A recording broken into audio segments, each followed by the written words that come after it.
Hello, this is Dr. Justin Coulson. I'm the author of 6 books about raising happy families. My wife and I are the parents of 6 daughters, and I'm the founder of happyfamilies.com.au. I've partnered with the Boarding Schools Expo to answer your questions about sending your kids to boarding school. And today's question is this: what are some healthy habits that every student should know about before they start boarding school?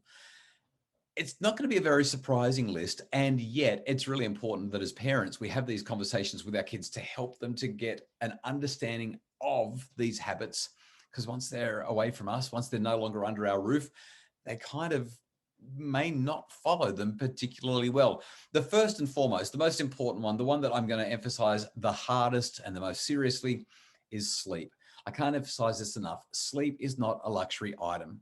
And there may be any number of reasons why your child may not get into a good sleep habit once they're away from you.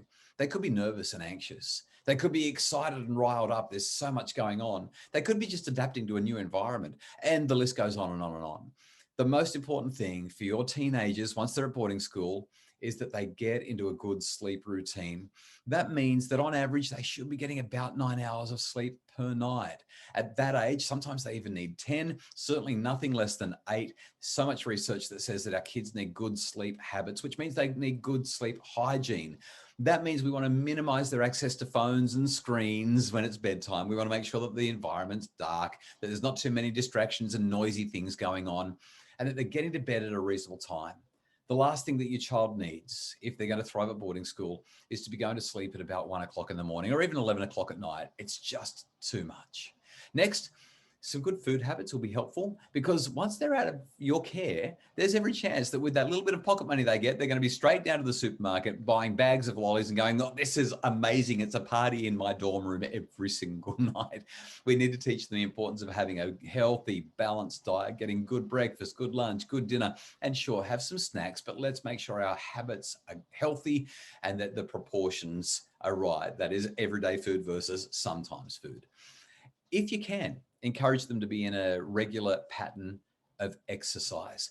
There's so much research that says that this is important for well-being. When it comes to study, this is the perennial problem with any parent wanting their children to do well at school, especially when you're paying what it costs to send them to a boarding school. Gently guiding them towards good study habits will be important. Work with the school closely on that. And the last 2 things that I'm going to mention in terms of healthy habits that every student should know before they start boarding school are good friendship habits. When your kids are not in your care, it's very easy for them to get caught up in habits, in relationships that may not serve them well. It could be simple things like being snarky and sarcastic, being a bit caustic. It might be that they become coarse and vulgar because all their friends are doing it as well. It could be that they become disrespectful.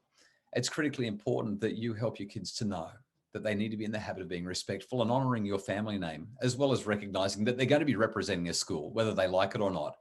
What kind of an example do they want to set? What kind of a habit do they want to have when it comes to that?